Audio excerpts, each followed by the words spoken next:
तो कैसे हैं आप लोग? स्वागत है आपका कंपटीशन एंड यू, प्रतियोगिता और आप, चाहे प्रतियोगिता कोई सी भी हो। जी हाँ, डेली हम लोग करते हैं एक छोटा सा प्रैक्टिस सेट जिसके अंदर होते हैं 25 क्वेश्चन और प्रैक्टिस सेट होता है हमारा हिंदी का। और सभी एग्जामों के लिए जैसे कि UP SSSC, UP police, UPSI, इन सभी के लिए बिल्कुल ज़रूरी है हिंदी। अगर हिंदी में यहाँ पार बसा गए तो पूरा पेपर अच्छा होने की उम्मीद होती है और हिंदी ऐसा सब्जेक्ट है जो आपको पूरे में से पूरे नंबर दे सकता है। तो शुरू करते हैं आज का प्रैक्टिस सेट। यह है प्रैक्टिस सेट नंबर 12। चलिए शुरू करते हैं आज का प्रैक्टिस सेट। तो पहला ही क्वेश्चन है, कारक कितने प्रकार के होते हैं या कारक के कितने भेद होते हैं? फिर से लाइन रिपीट करनी होगी। ये जो भेद हैं ये जरूर आते हैं, हर प्रैक्टिस सेट में मिल जाते हैं, हर एग्जाम में मिल जाते हैं। तो जितने भी सारे भेद हैं, कारक हैं, प्रकार हैं, उन्हें अच्छे से याद जरूर कर लें। तो इसका आंसर है बी। जी हाँ, कारक 8 प्रकार के होते हैं। क्वेश्चन नंबर 2, अगर हम क्वेश्चन नंबर 2 देखेंगे, बालू से तेल निकालना मुहावरे का अर्थ है, मतलब रेत से तेल निकालना मुहावरे का अर्थ है शीघ्र नष्ट होने वाली वस्तु, असंभव कार्य करना, बहुत साधन संपन्न होना और आखिरी है पूर्णतः स्वस्थ होना। जी हाँ, तो इसका मतलब है असंभव काम करना, मतलब कि कोई ऐसा काम है जो असंभव है वो करना, क्योंकि रेत से तो तेल नहीं निकलेगा ना, तो असंभव कार्य करना, ऑप्शन नंबर बी। चलते हैं तीसरे की ओर। लिखा है,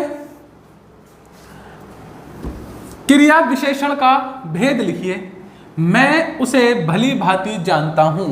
तो आपको बताना है भली भांति कौन सा क्रिया विशेषण है। ये थोड़ा कम देखने के लिए मिला, शुरू के 1-2 प्रैक्टिस सेट में था, बहुत दिनों बाद सामने आया। लेकिन मैंने बताया था जब भी इस प्रकार क्वेश्चन आएगा तो मोस्टली आंसर होगा रीतिवाचक, और आज भी क्या है? रीतिवाचक। क्या है इसका आंसर? रीतिवाचक। तो भली भांति क्या है? रीतिवाचक। चलते हैं क्वेश्चन नंबर 4 की तरफ। क्वेश्चन नंबर 4 में लिखा है, निम्नलिखित में से कौन सा शब्द हिंदी वर्तनी की दृष्टि से अशुद्ध है? मतलब इनमें से 3 शब्द तो सही हैं, लेकिन कोई एक शब्द क्या है? अशुद्ध है। व्यावहारिक, व्याप्त, व्यवस्थापक और वयस्क। जी हाँ, एक ही इसमें अशुद्ध है और वो है आपका व्यावहारिक। कौन सा है? व्यावहारिक। तो 4 का आंसर क्या होगा? ए होगा। अब यहाँ पर एक चीज और देखेंगे, कई बार बच्चे जैसे पढ़ते हैं निम्नलिखित में से कौन सा शब्द हिंदी वर्तनी की दृष्टि से, तो वो समझ जाते हैं शुद्ध पूछा होगा।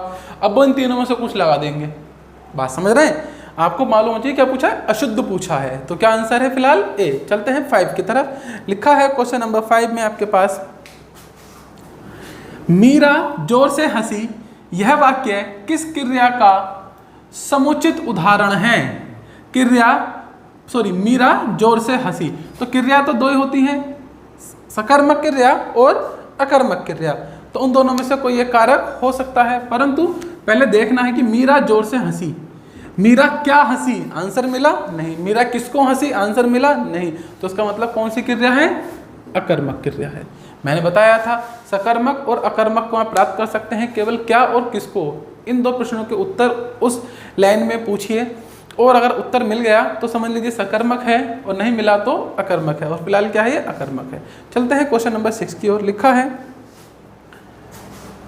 कन्यादान समस्त पद का उपयुक्त विग्रह है।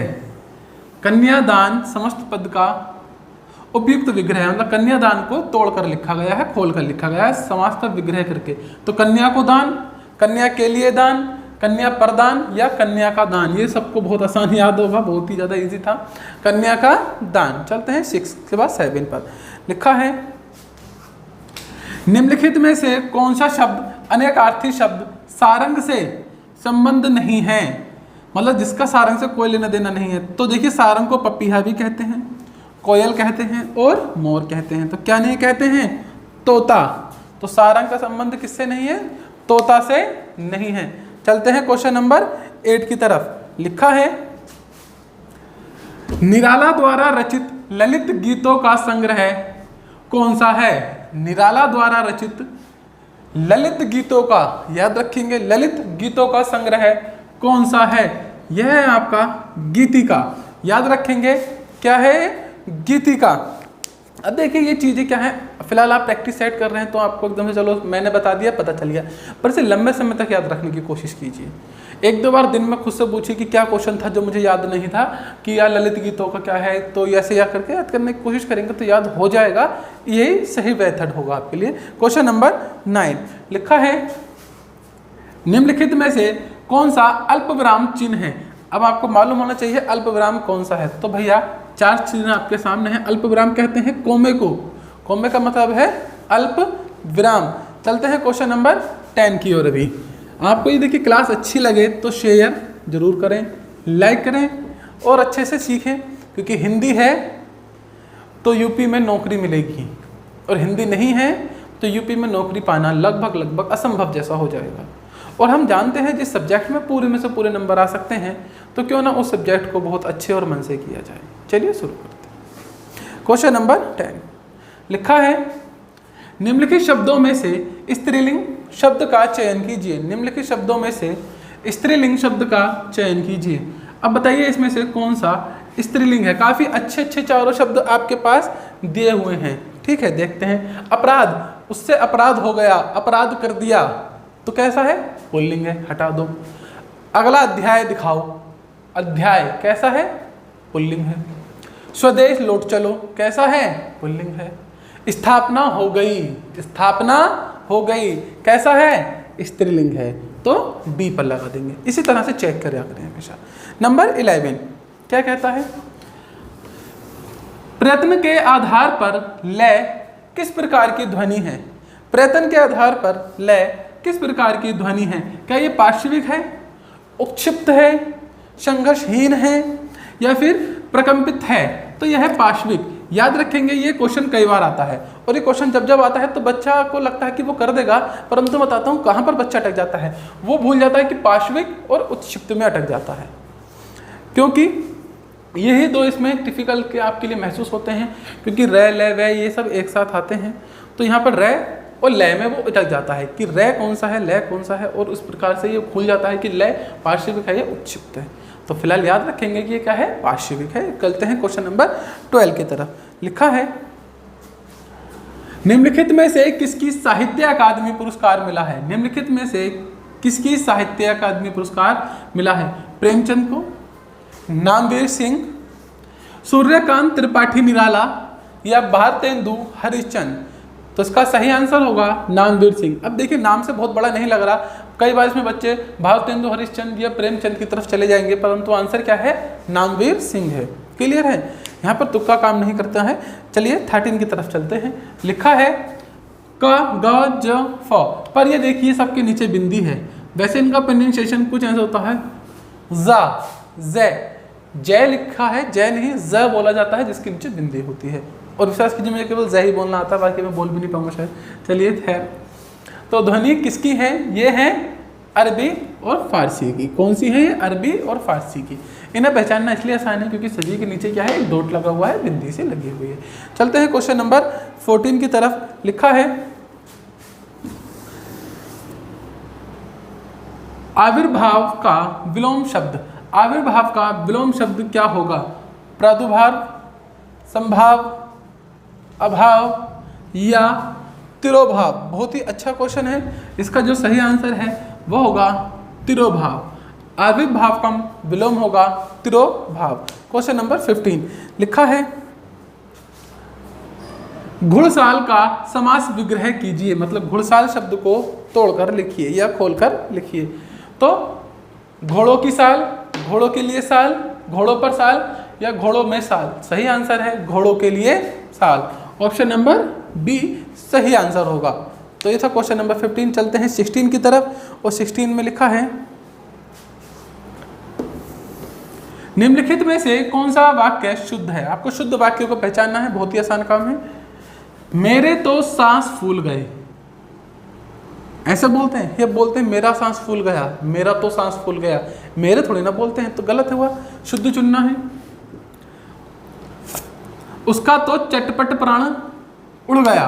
देखिए प्राण उड़ गए, प्राण बहुवचन की श्रेणी में आता है जो हमेशा बहुवचन होता है, गलत है। पढ़ी हुई इनमें से कोई किताबें हैं, बिल्कुल ही गलत है। अर्थात ऑप्शन नंबर डी। इनमें से कोई सा भी कथन सही नहीं है। तो बहुत ही आराम से हमने इसे लगाया। चलते हैं क्वेश्चन नंबर 17 की तरफ और देखते हैं क्या होगा। लिखा है रतिपति शब्द का समानार्थी शब्द पहचानिए। रतिपति शब्द का समानार्थी पहचानिए।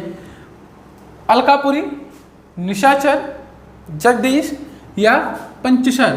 तो इसका आंसर है प्यारे बच्चों पंचशर। रतिपति शब्द का समानार्थी। अब मैं गारंटी से कहता हूं ये क्वेश्चन का आंसर आपको नहीं पता होगा पहले से। बहुत ही कम बच्चा होगा जिसने वाकई में प्रैक्टिस की। देखिए यही होगा प्रैक्टिस सेट का फायदा। अब जो जो पोर्शन वीक होंगे उसे स्ट्रॉन्ग बनाते चलें। इस लॉकडाउन में हिंदी और मैथ जैसे सब्जेक्टों को एक ऐसी सीमा पर ले जाएं जहां पर उसका आपका कोई सानी ना हो, और यही आने वाले समय में आपकी सफलता के गुण गाएगा। जो बच्चा इस समय बहुत सारी अवधारणाएं पाले बैठा है कि वैकेंसी नहीं आएंगी, पढ़ा नहीं जा रहा, बोर हो गया हूँ, घर में कब तक पढ़ूँ, वो एक ऐसा दिन देखेंगे जब वो बोर नहीं होंगे, उनके पास पूरा काम होगा लेकिन मजदूरी लेवल का, फैक्ट्री लेवल का, है ना। तो चॉइस आपकी है। हाँ, समय थोड़ा सा विपरीत है कि ये समझना थोड़ा सा कठिन हो जाएगा कि वैकेंसी नहीं आ रही है, थोड़ी कम आ रही हैं और लॉकडाउन नहीं खुलने का नाम ले रहा है, केसेस बढ़ते जा रहे हैं। I can understand. आप घर में रहिए, सेफ रहिए, ठीक है, पहली बात। दूसरी बात, घर में रहकर कर क्या रहे हैं? अगर सिर्फ सो रहे हैं, सिर्फ व्हाट्सअप चला रहे हैं, गैस की इतना समय तो मिल ही जाता होगा पूरा दिन में कि आप 4 घंटे पढ़ सकें। अगर इतना समय भी खाली रहकर नहीं निकाल पा रहे तो क्या विद्यार्थी जीवन जीने से फ़ायदा है ना? कुछ भी फ़ायदा नहीं है। और हालात कितने ख़राब हो सकते हैं ये आप समझ चुके होंगे देश के, कि कुछ नहीं बचता, कमाई का सोर्स नहीं बचता। खैर, एक वीडियो आएंगे जिसके अंदर कमाई का सोर्स भी बताएंगे। फिलहाल पंचशर आंसर है। चलते हैं 17 के बाद क्वेश्चन नंबर 18 पर। लिखा है बावर्ची में लगा प्रत्यय। देखिए प्रत्यय भी हर एक में आ रहा है, प्रत्यय आ रहा है या फिर उपसर्ग आ रहा है। तो रांची, बावर्ची में लगा प्रत्यय। बताइए, प्रत्यय वे शब्द होते हैं शब्दांश जिस किसी भी शब्द के अंत में जुड़कर उसके अर्थ को परिवर्तित कर देते हैं। तो रची नहीं, ची, अची या बाव। तो सही आंसर है ची, ठीक है ना। बावर में क्या जुड़ गया? ची जुड़ गया, तो क्या बन गया? बावर्ची, करेक्ट है। चलते हैं 18 के बाद 19 की तरफ और लिखा है निम्नलिखित में से किस शब्द में सम उपसर्ग है? देखिए आज तो दोनों ही आ गए, प्रत्यय भी पूछ लिया, उपसर्ग भी पूछ लिया।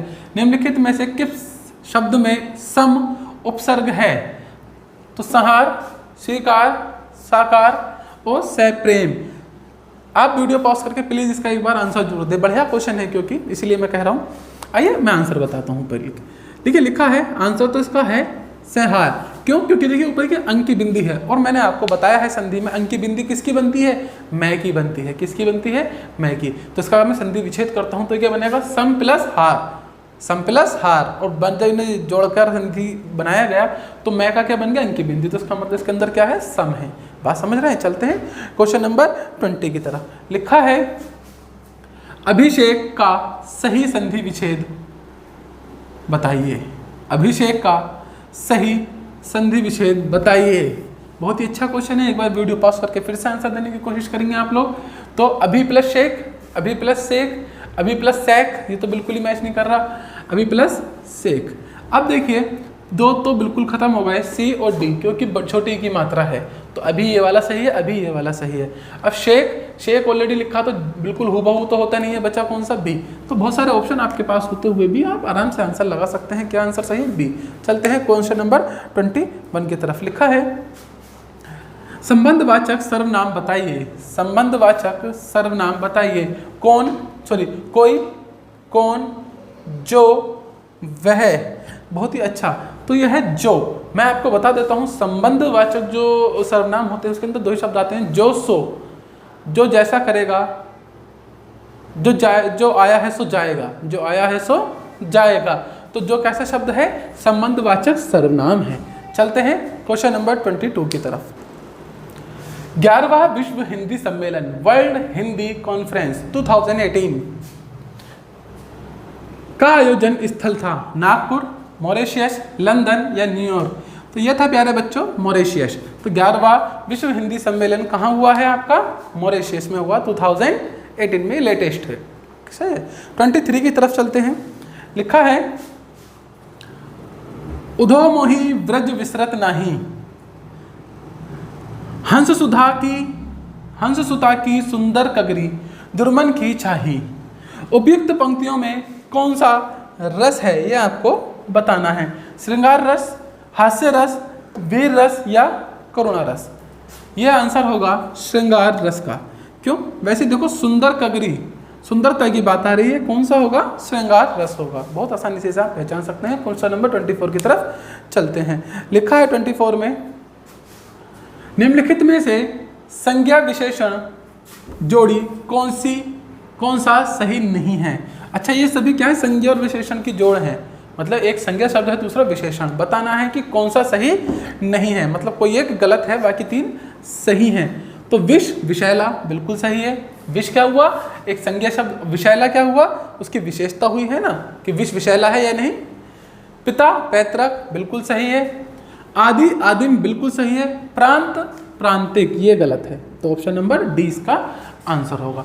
देखिए ये चीजें बहुत अच्छे से समझ लेना। आदि, आदिम, विष, विषैला, पित्त, पैतृक, ये क्या बचा? प्रांत, प्रांतिक। कैसे शब्द हो रहे हैं? पहला शब्द संज्ञा है, दूसरा विशेषण।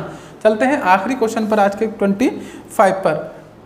लिखा है, चारपाई पर भाई साहब बैठे हैं। इस वाक्य में चारपाई शब्द किस कारक में है? करण कारक, संप्रदान कारक, संबंध कारक या अधिकरण? तो इसका सही आंसर है अधिकरण, क्योंकि से और पर किस में आता है? अधिकरण में। चारपाई पर, तो क्या आएगा? अधिकरण। तो ये थे आज के मोस्ट 25 इंपोर्टेंट क्वेश्चंस आपके लिए। उम्मीद करता हूँ आपको ये पसंद आए होंगे। मिलते हैं अगली वीडियो में, तब तक के लिए बाय बाय। आपका दिन शुभ हो।